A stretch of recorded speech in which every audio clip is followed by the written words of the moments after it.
The remote and deeply religious village of Gardenston is one of the most beautiful places in Britain. But there's trouble in paradise. When the village invited 3 celebrities to compete for the vacant title of Baron, everyone expected a sedate and civilised campaign. Hi, I'm Suzanne. Nice to meet you. I'm McLaren. How do you do? Hello, everybody. It's me, Frank. Instead, the clash of cultures shocked the villagers and the celebrities. Because there's loads of religious people, I'm going to get that psychotic Tourette's moment where I'll just want to go in the middle of the speech. What sort of music do you listen to? We listen to Christian music. Ah. Dark clouds began building over this Scottish idyll. Former EastEnder Reid began to lose his cool. Mike, how are you getting on? Do you know that voice is getting up my nose now? Anybody, get someone else to ask me the questions, because you're getting right up my bugle. Ex-Hearsay singer Suzanne found herself under attack. She had a child out of wedlock. Yeah, obviously that bothered one of the Christians. Bunch of knobheads. McLaren, the godfather of punk, raged against the religious stranglehold on the village. Declare a sinner's day for all to have sex like crazy. And when the storm broke... Don't you know Jesus Christ is a sausage? Pandemonium followed. Don't push me like... Don't be violent, Michael. Don't be violent. The former Sex Pistols manager was run out of Gardenston. Come on, I think we've got to go now. Can you bring the car around? Yes. Yeah, we've got to go. There's a lynch mob coming. Right, you better get in that car. Start driving now, man. We're not joking either. They're going to come. All filming was stopped. Now, with polling day just 3 days away, the election itself is in doubt. Will there even be a Baron?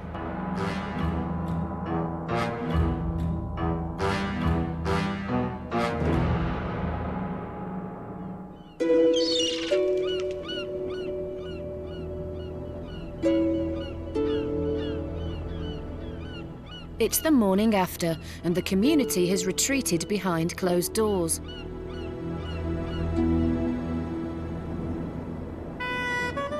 With Malcolm in exile on the outskirts of the village, an emergency meeting is held. After long negotiations, the villagers agree to let filming continue, provided Malcolm does not return to Gardenston. The name that he vilified was the name of Jesus Christ. That is, as far as I'm concerned, or he is a living person. He's the person that has changed so many lives in this village and in this world. And Malcolm maybe doesn't believe in him, but he believes in Malcolm. People were genuinely shocked that somebody they'd taken into their community could be so insensitive. I was the first one to shout harbour, and I said to Reid, I hope he can't swim. I just have no respect for that man at all. Totally unbelievable. He was just an ignorant, obnoxious person. I hope I never see him again in my life. He's lucky he didn't get into a few black eyes. He should have been lynched.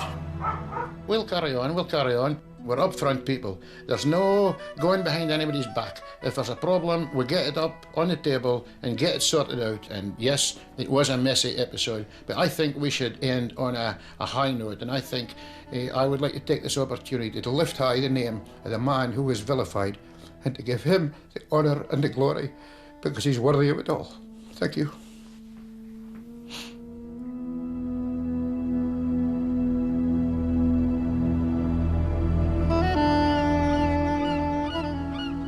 I feel like last night was a bit of a dream, that it didn't really happen.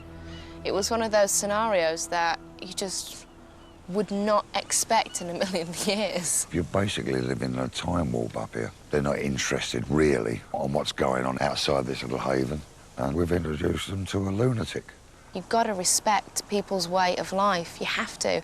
And that is the problem with Malcolm. He doesn't respect anybody. He just thinks about himself constantly. After spending the night with supporters of his campaign, Malcolm is unrepentant, but still under threat and needs to find new, safer lodgings. I've stayed locally, just outside of the village. Certain creatures arrived. One of the religious bigots slagged me off in front of my friends. I wasn't there at the time.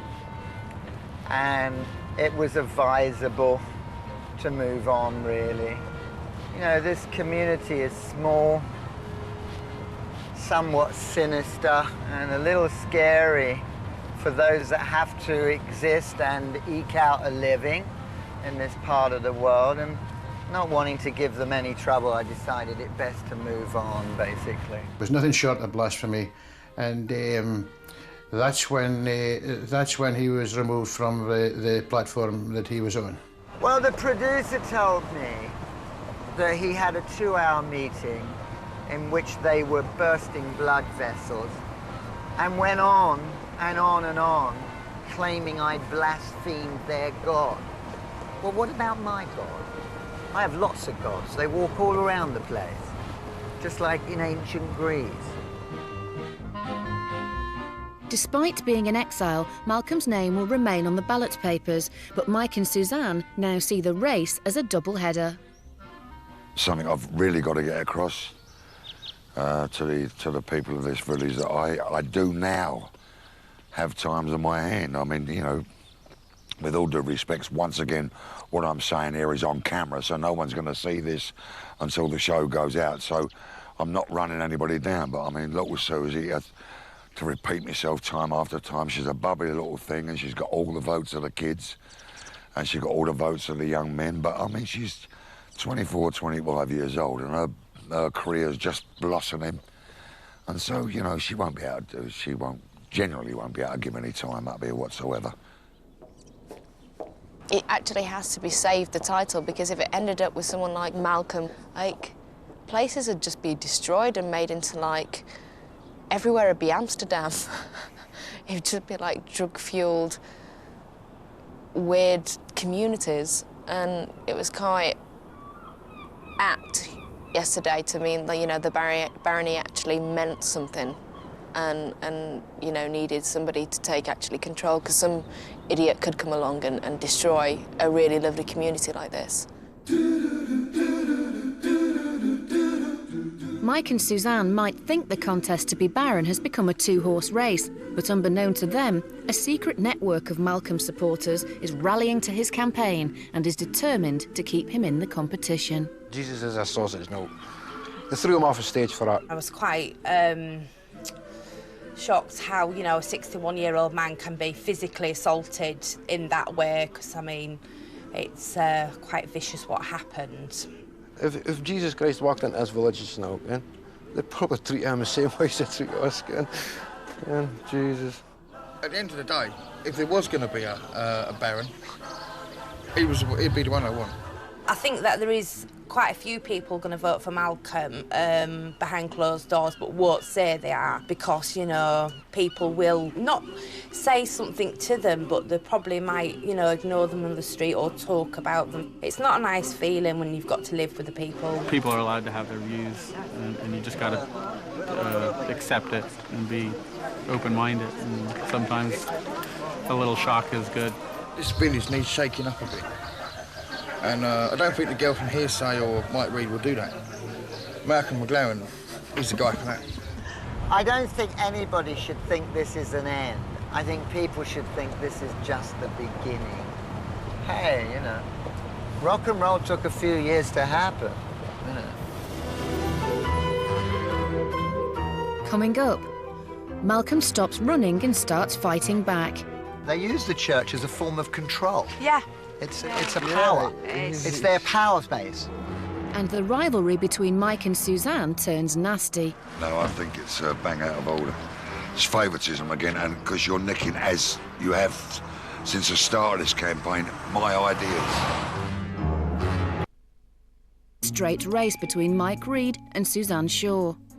It's really evenly split. It's very evenly split. I get a lot of feedback in the post office, and it's half 50-50, really. It really is going to be a really tight close. A tight race. After being run out of town, Malcolm's looking for new accommodation and is forced to continue his campaign from outside the village. We did good by injecting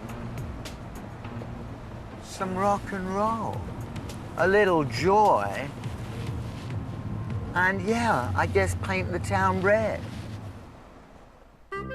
In an effort to smooth over relations between the candidates and villagers, Mike and Suzanne have been asked to help out at a weekly charity lunch.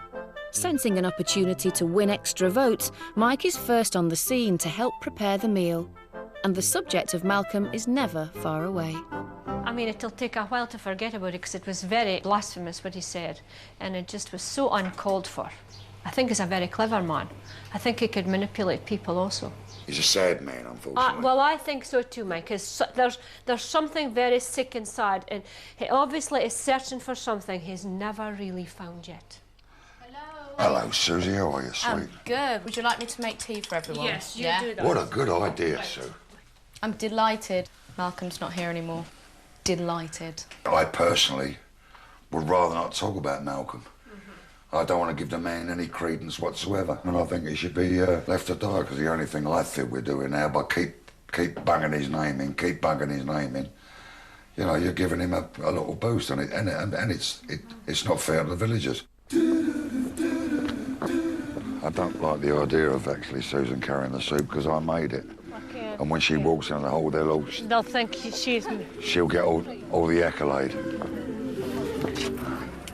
I made the soup. I made the soup. You know I made the soup. You ask Betsy, she'll tell you made the soup. I made the soup. Yes, it is. No, Mike did. Mike did. I best not take the credit from him. Outside Gardenston, Malcolm's frustration is directed at his fellow candidates.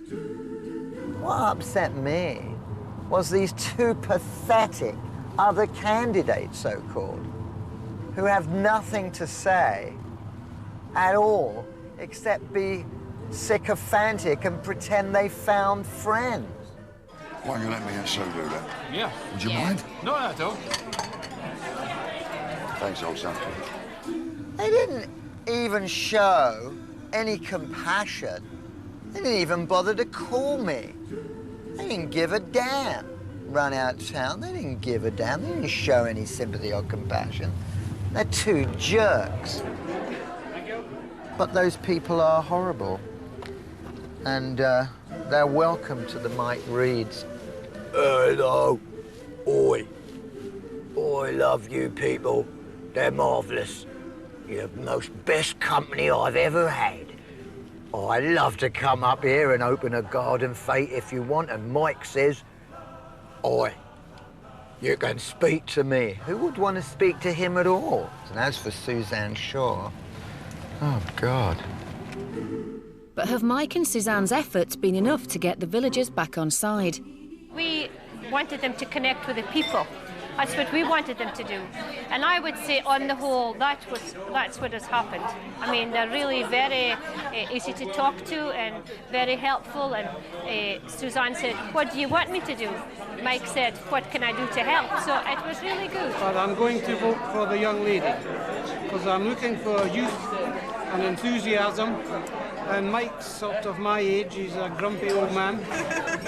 And I think the young girl will bring and connect with the youth in the village. Definitely Mike, because I think it is just a natural, and the people in the village seem to love him, especially the older ones like myself. The girl's got the looks, you know what I mean? And she's going to get other guys' votes, I think. We want Suzanne to win! We want Suzanne to win!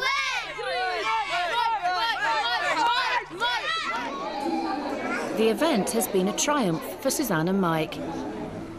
As election fever builds in Gardenston, Malcolm eventually finds a safe haven, a hotel 20 miles away. It's a lot better up here than down there in that horrible gardens town. All those people that were there today, and there must have been, at the end of the day, over 200 people in and out there, not one single person mentioned what happened yesterday, and I thought that was marvellous. Everybody was just like nothing had happened. It was great. We just felt really kind of comfortable that actually, yeah, we just got to go on. We've got to do this.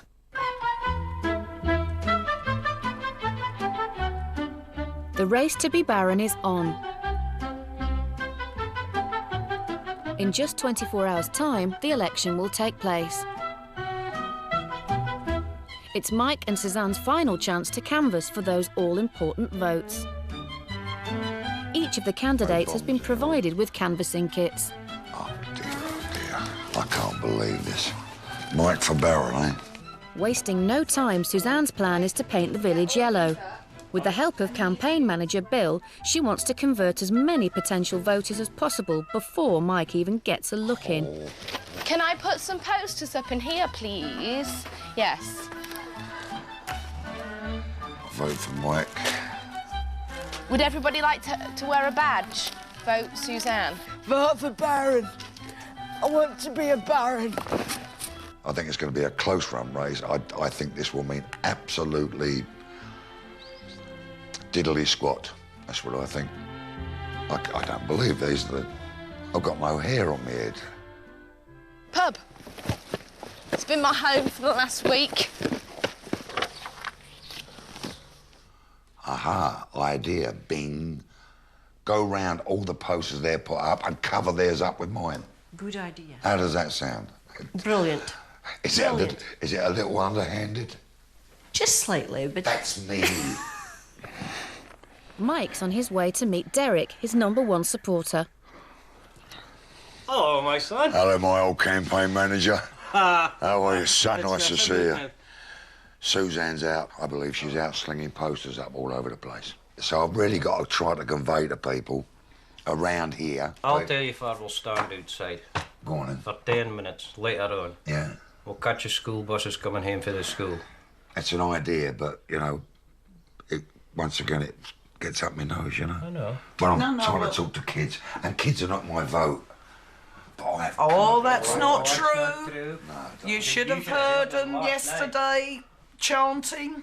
All the boys were all chanting, Mike, Mike, Mike. I didn't know that. Oh, Oh, that's nice. Derek rallies together a group of Mike supporters. How about that? And they hit the town to put their plans into action. See you up there, yeah? Oh, dear, oh dear. Should we attack the pub?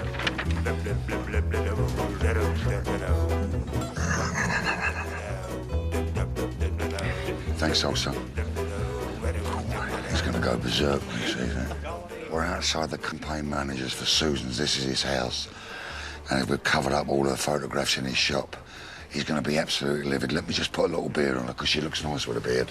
And what we're going to do is this. That's vandalism. You get charged. We'll report that to the police. Go on, report it. Go on, it's 10 week here. Can I borrow your pen? I'll give you some here. That'll make a change, yeah? Have you looked in the mirror before you come out? Listen, there's no need to be insulting. I've not I'm only asking if you I've not looked in said the mirror. one word to you. My campaign manager hasn't said one word to you just because we happened to put up photographs over your candidate. That was just a mistake. Have you not heard Malcolm's been kicked out of the village? No. Yeah. Oh, go on, do tell. Oh, did you not hear? No, do tell. Oh, I love this bit. So, what happened was, we all had to do the speeches, and he came up on the stage saying how he was going to change this place, make it arty, introduce drugs, sex and booze. And then he used the Lord's name in vain in front of all the Christians, and that was it. Oh, my God, did he get lynched? He did get quite a few people wanting to lynch him. Jesus I Christ. know. You can't say that. He used the Lord's name in vain. He seemed weird from the minute I met him. Unbeknown to the other candidates, Malcolm has been running his campaign from his hotel room. Yeah, well, I'm going back down to meet the crew, the bikers, my few beloved fans, free thinkers, good, fun people. Just for a little bit of powwow before the day's out, I guess.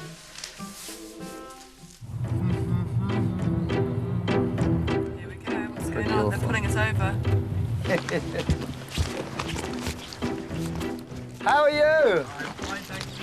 I never knew quite what happened at the very end as I was kind of dragged off that stage. Yeah, it was a bit mad, wasn't it? The thing is, ultimately, you're allowed to say what you like, aren't Yeah, you? exactly. You're supposed to be. Huh? It didn't quite work out that way. No. So there was stones chucked at you and all that? Oh, yeah. They lunged and I just was grabbed. Then they threw the microphone into the sea. And then the whole thing developed into a brawl. They use the church as a form of control. Yeah. It's a power. It's their power base. Wasn't there a comment made to you this morning? Oh, watch me back or Watch his back. Oh, really? Yeah. Malcolm finally gets to finish reading his manifesto, this time to a more receptive audience.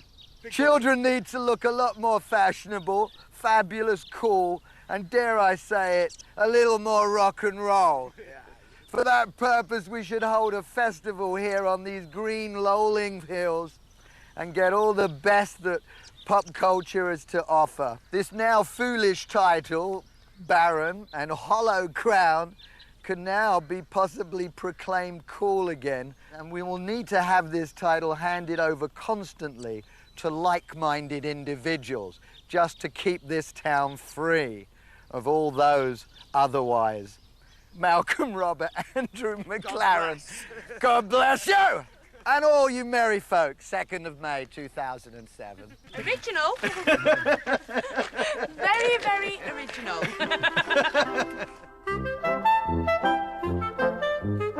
It's the afternoon, and Mike is following the advice of his campaign manager and waiting for the children to arrive on the school bus. Meanwhile, Suzanne has some surprise visitors to show their support. Boyfriend Jason and her son Corey, the possible future heir to the title. Yeah, come on.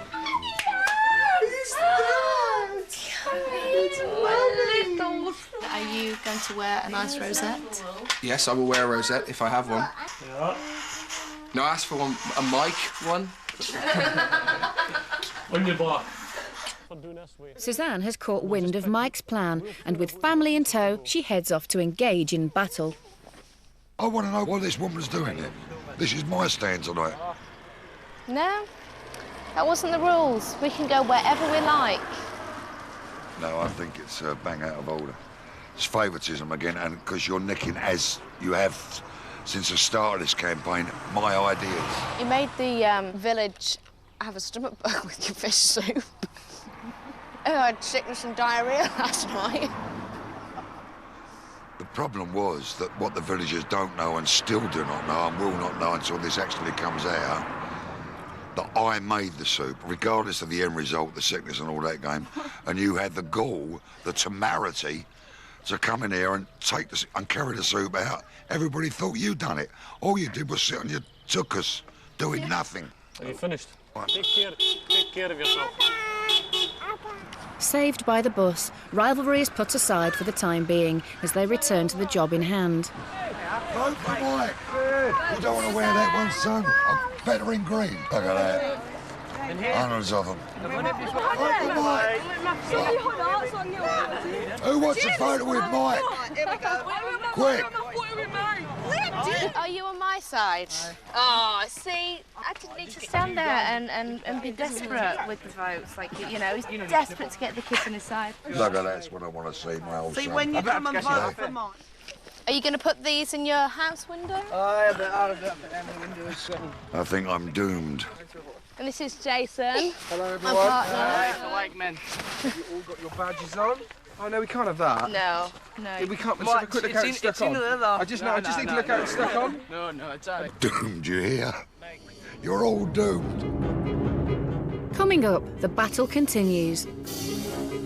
Malcolm makes a dramatic bid to return to the village. The other candidate has never been allowed to say what he wants to the entire public of that village. Never been allowed. And Suzanne and Mike face their toughest challenge yet.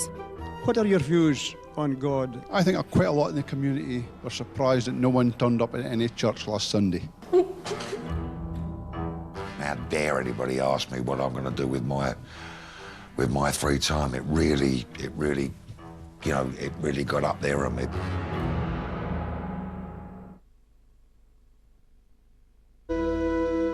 It's the night before the election, and there's still one huge hurdle for the Baron candidates to overcome. Mike Reid and Suzanne Shaw must take part in an Eve of Pole rally where the villagers of Gardenston will be able to question them about their suitability to be Baron. I'm not feeling nervous at all, to be honest. I'm feeling absolutely fine about, you know, speaking to everyone. Out of everything we've done, more or less, I'm half looking forward to this because at least, you know, they can throw me a question and I just say what I feel. I think we'll get a pretty rough idea tonight who's going to win the votes to see how many people are wearing which badge. I'll go in, it'll all be green. Turn them yellow. Yes, I will turn the greens yellow. I shall be me, and I shall answer them the best way and truthfully as I can. An exiled Malcolm McLaren is determined not to be forced out of the rally and argues passionately to be allowed to attend. You cannot afford to give these few villagers control over this programme. That's the first thing. I said, if you do that, then you affect my entire position. And that's what you've done. You've acted and you've been partaking in a fraud. That's what you've done. You're fraud simply because the other candidate has never been allowed to say what he wants to the entire public of that village. You weren't allowed on the mic to talk to anybody, to hear their opinions. You weren't allowed in the town full period. After all that has happened, that's not right. That's not fair.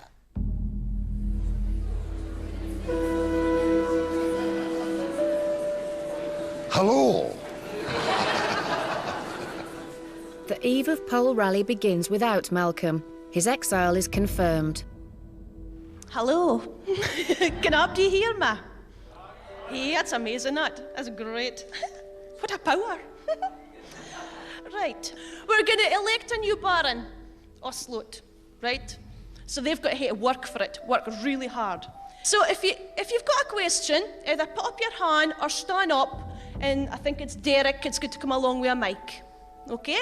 So, right, we've got one gentleman here. Who owns the Seatown Road? I don't know who owns it, whether it's the council or whether it's the village. I do, however, know that, is it the storm gates that will protect the houses at the front? No? I don't know what she... I'm a local artist, so I'd be happy to do a portrait of the new Baron. What would you see yourself wearing? How would you look? How would you present yourself? What would this portrait look like? I've never had a portrait done of me at any stage in the game. You know, plenty of photographs, but never a portrait. And I think I would like to have a nice portrait with a nice suit, and so a mum done up, all lovely, and maybe with my arm round her, and people will go by and go, who's that? And I go, that's Shirley Reid, I don't know who the fella is. I'd love a portrait to bring the mum out in me, not the girl from hearsay, not the celebrity, not the girl on telly. You know, I'd like him to bring the person that I love being, and that's being a mum. And that's what I'd like the portrait to bring out.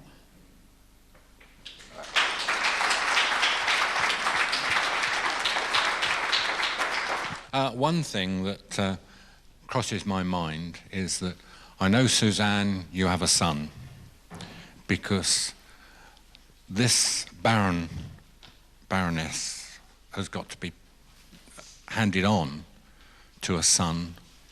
How about you, Mike? I've got 38 sons. and I've got 38 sons and a small ferret called Norman. But is there somebody, one of your sons... Oh, yes, capable. Capable? Oh, yes. Yes? Make no mistake about that. Suzanne? Yes?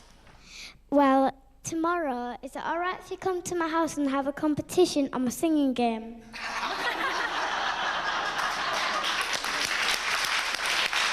Definitely.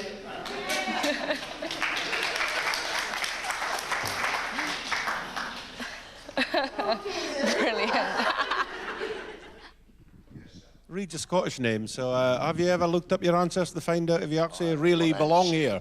I've got ancestors, the Reids were lowlanders, not highlanders, lowlanders, and they weren't Yeah, they were roughnecks, you know, really. That's basically my ancestry.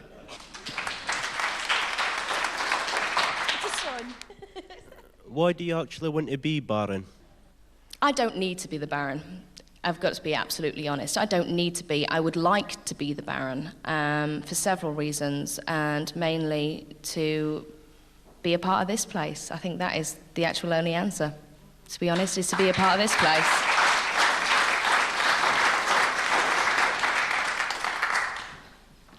In complete contrast, I would love to be the Baron. And the reason is because it will give me a purpose. I'm the Baron of that lovely little place up there, and they want this and they want that, and it would give me something, give me a little drive to go and do something. So to be part of that community would be, that'd be great. Yeah. No, basically, that's all I want to say. So far, so good, but soon the questions turn to more personal matters. Okay, we've got to grill them. Come on. A question for both contestants. What are your views on God? There are many Christians in this village. We love God and we love the things of God. What are your views on God and the things of God, both of you?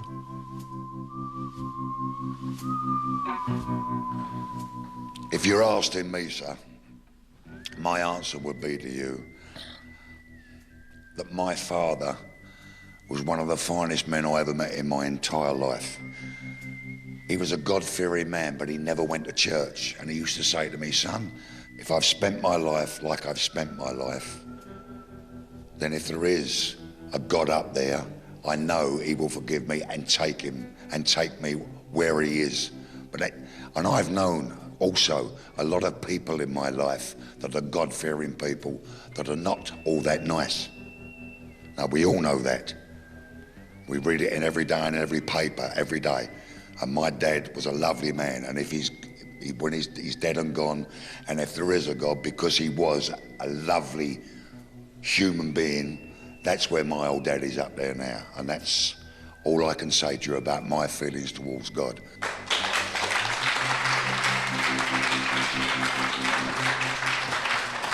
I go to church twice a year, Easter and Christmas. The older I got and the more successful I got, I started to, well, the older I got, you know, I had my own views on it. And again, I'm a good person. My family are good people, and you know, we do things the best we can. I got asked a question the other day off a lady, and she said, "What justifies you leaving your son at home for 10 days?" And I didn't want to leave my son at home for 10 days, and I had to. And he's with me today, and I am so happy he's with me. That's very good.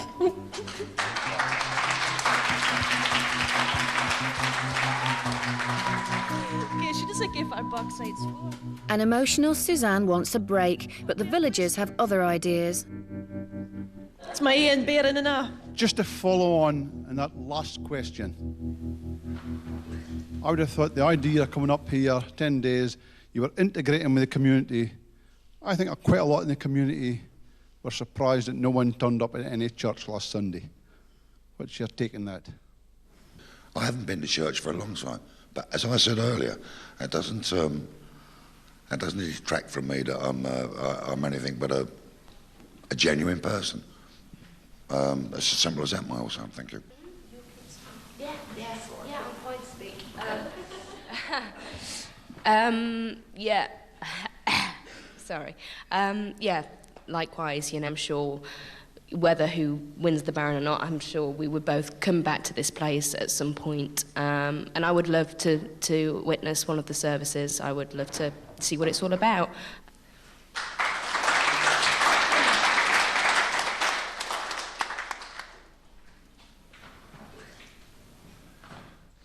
I'm just glad it's all over, I really am. I was really quite nervous about, you know, how I was going to answer it and what I would say. I don't want to be told why didn't I go to church? I mean, you're bored, and how dare anybody ask me what I'm going to do with with my free time. It really, you know, it really got up there on me. I was dumb and I cried. I can't believe. I just feel like such a fool. But yeah, it was so hard. Like some of the questions were really intense. As the evening draws to an end, the villagers are beginning to make up their minds. I think they were both excellent, and I now wish I had 2 rosettes because I don't know who I'm going to vote for tomorrow. Well, it's very difficult because they're both very good. I wanted to ask why Malcolm isn't allowed into the village anymore. You bet she's scared to ask. Yeah, because the majority of people were the local, you know, the true people from Game Reid, so it's can be quite intimidating. I think Mike's still my favourite, yeah. Well, I would probably vote for Malcolm because he's just, when I met him, he seemed the most genuine out of the 3. It's always been Suzanne. Nate? Susan.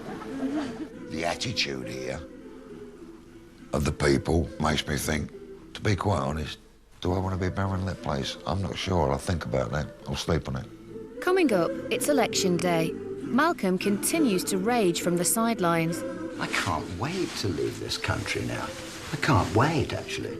And after tears, trauma and turmoil, there'll finally be a Baron. OK, so the results of the Baron vote is... It's election day, and in just a few hours' time, one of the 3 celebrity candidates will become Baron. How'd you feel today? Has it been election day? Fabulous.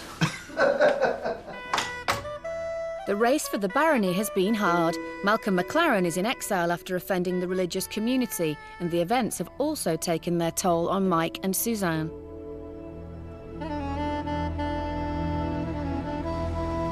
I've been trying to sell myself, prove to people that I'm a good person for the last 10 days, and I've just got to the point where I'm just like, I don't want to prove anymore.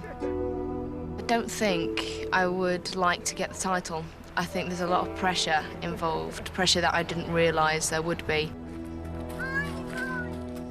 You can't win with religion. I know people need something to believe in. Great. You want to believe that, that's wonderful. Believe it. And good luck to you. Don't shove it down my chops. Don't run and ruin people's lives and run people's lives because of your belief. People are so frightened of religion.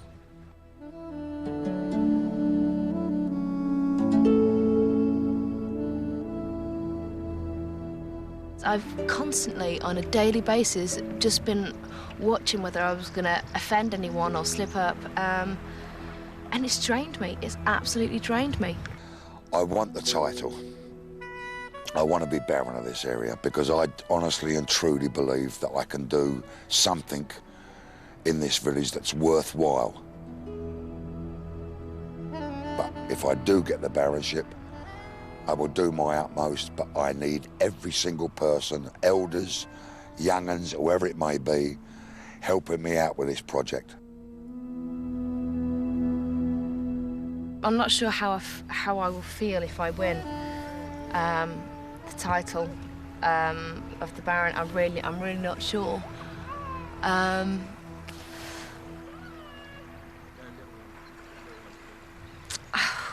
Oh.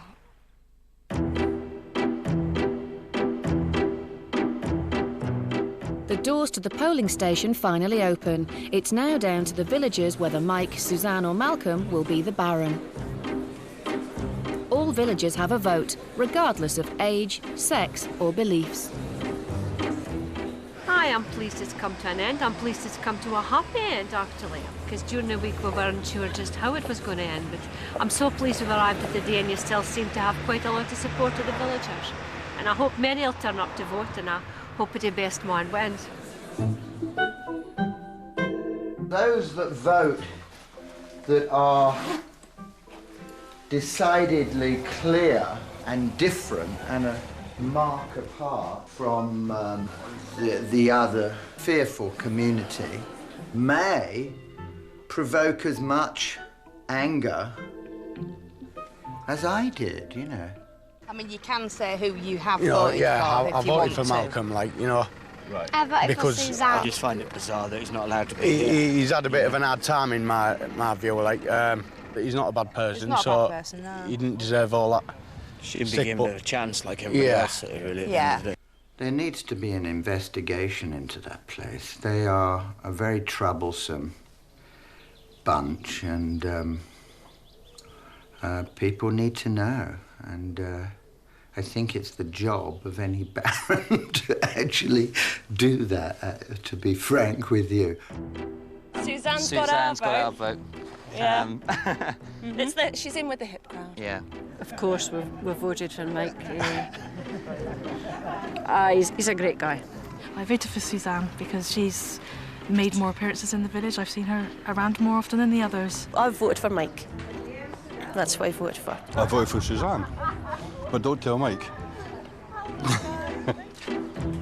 Polling is finally closed. And there's been a bigger turnout than expected. As the votes are counted, Mike, Suzanne and Malcolm can only wait. I don't think I'll say much of a win at all. I've said all I've got to say. They've listened to what I've got to say. If they've listened properly, then they know where I'm from. I've come up to win the title, and I'd like to win the title. If I'm the winner, I don't know how I would feel. I don't know whether I'll be like, woohoo, or I'll be like, oh no, oh my God, what's happened, you know? And what am I going to have to do? Yeah, I feel a bit sick at the moment. Punk changed a lot of things. A lot of things. Obviously, we didn't get to Gardenstown. It's a pity.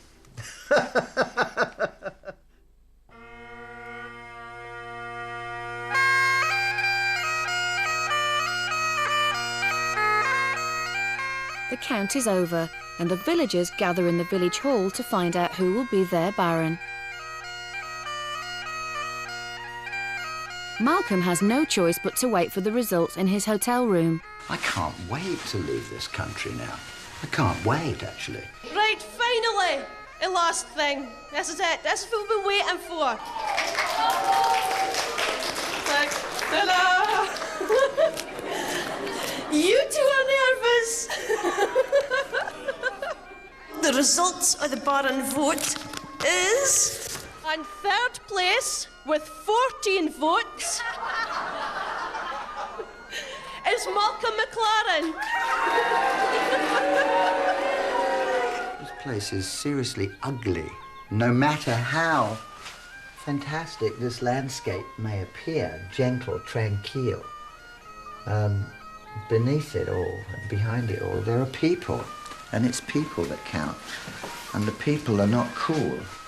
Second place, with 82 votes, is Suzanne Shaw.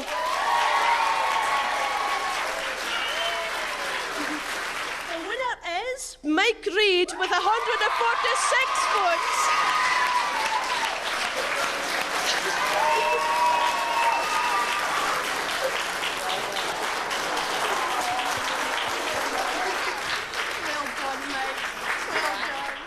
Ladies and gentlemen, I've been voted Baron of this area by you people, which gives me a tremendous amount of pride. A tremendous amount of pride. It wasn't bought for me. I never bought it. No one gave it to me. You people out there, you gave it to me. Just all I'm asking is please give me some help. Ladies and gentlemen, with great sincerity, thank you very much. We have just found out who the Baron is, and it's not me. Yes! He's going to make a wonderful Baron. Just look at him. He might just make a difference. I hope he does. I'm bowled over.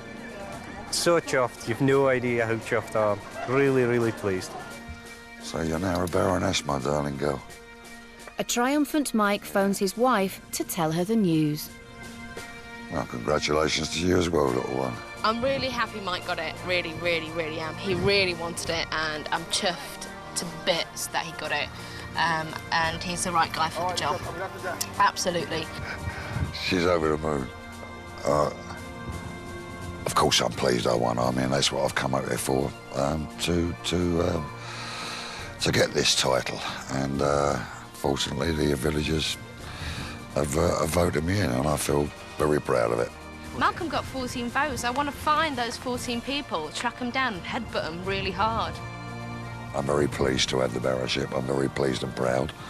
I'd also like to convey my wife's good wishes.